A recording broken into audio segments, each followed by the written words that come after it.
Today we talk about juice, Kool-Aid, why I am in a car, and should you and do you have to track macros forever?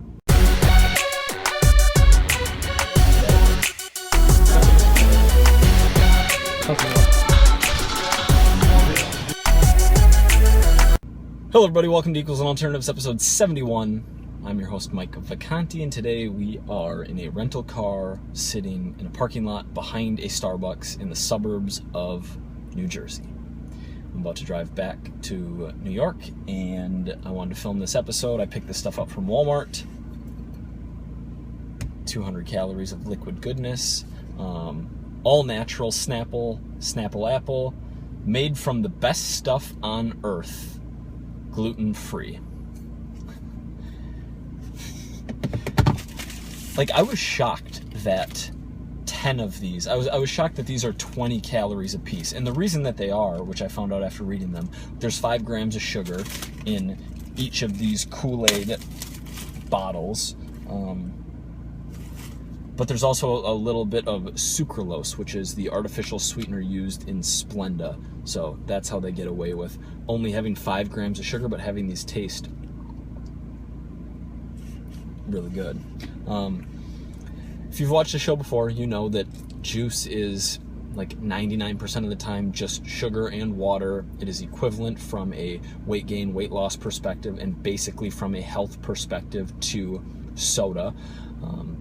Right? Like, it's sugar in here. This isn't like, if we look at the ingredient list, we're not getting apples, we're getting water, ingredient number 1, sugar, ingredient number 2, apple and pear concentrate, which is not the fruit, ingredient number 3, vegetable and fruit juices for color, ingredient number 4. I feel like I don't even need to go deep on this. It's just, if you really love this stuff, sure, drink it and make it work. You know, liquids aren't as satiating as whole foods, so just know that if you're trying to lose body fat and you want to waste 50 grams of carbs on your Snapple because you love it, it's going to be harder to stay full throughout the day. But hey, if you love it, do it. I can't find anything to do with this. I have nowhere to set it. What's more interesting to me than juice is, and for our alternative, like, drink anything else in the world that doesn't have calories.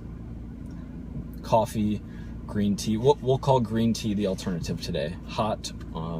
It's a lower caffeine option than coffee almost every single time. Something usually like 35 to 40 milligrams of caffeine in a 12-ounce cup of green tea, whereas in 12 ounces of coffee, depending on how strong it is, you're going to have between 90 and 180 milligrams of caffeine. So today we're going to say green tea, a 0-calorie, little bit of caffeine beverage that you can substitute for your Snapple. But the question of the day is one that I'm still holding this. The question of the day I'm interested by. A coaching client of mine named Audrey, who is starting her freshman year of college in the fall, asked me about how to navigate a dining hall. And for those of you who aren't starting your freshman year in the fall, which I assume is most of you, there's going to be a part 2 of this question, which is basically, should you count macros? When should you count macros? Do I have to count macros forever? And isn't it a little obsessive to be tracking your macros?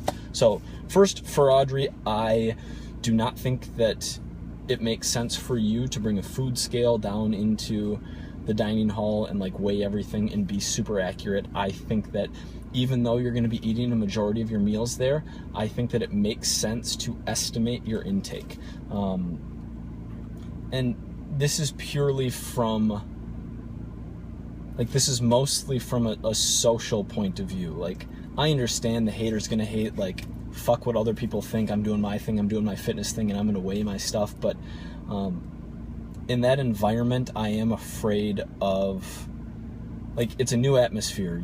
You're making new friends. People don't really know each other. I think that the marginal benefit gained from being super exact and precise by weighing your food just isn't there. I think that you can get close enough estimating, and I think it's a good learning experience for you and teaching you how to estimate. Like, you're going to run into situations where you have to think, and you have to email me and we'll talk about it. Maybe you can take a picture of it or whatever, but then you'll know that, yeah, that spaghetti and meat sauce probably has like 2 tablespoons of oil per serving of sauce, and so if you really want it, we're gonna have to add in all this fat.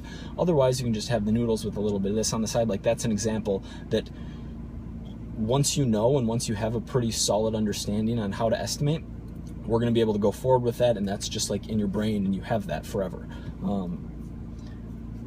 To go into part 2 of this, which, Audrey, I still think is relevant to you, but also relevant to me and relevant to everyone.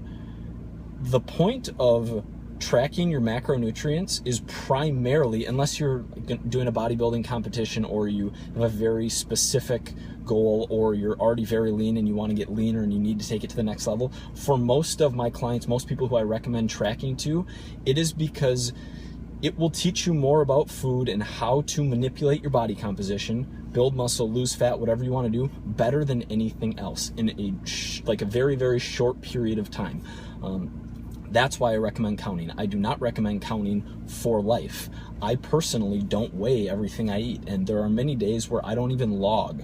Like, I'm to the point where, 12 or 14 years or however long it's been of paying attention to macronutrients, that I don't need to do that. And probably after 6 months or a year, or whenever you reach or get close to your goal, I think it makes sense to start tapering off. And whether that's intentional or it just kind of happens naturally because you're like, I feel pretty good about my body, I'm going to divert my focus and my mental energy into other areas of my life. But I've built these habits and I have this way that I eat, and I know that I eat these different foods, and if I want to have some of this, I know I eat less of this, and it does become more intuitive in time.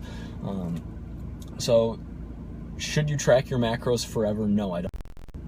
I'm sorry, you guys, the memory of my phone just sucks.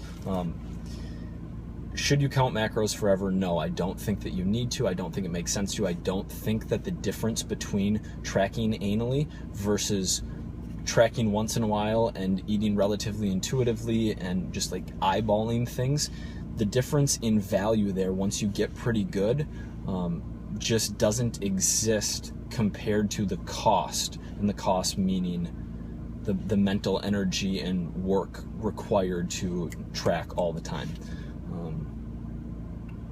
So yeah, if you want to go deeper on any of this, YouTube comments below. I'm happy to talk one-on-one with anyone or answer any general questions. I'm about to go in Starbucks and bang out some work. Remember, your body is still counting macros, even if you're not.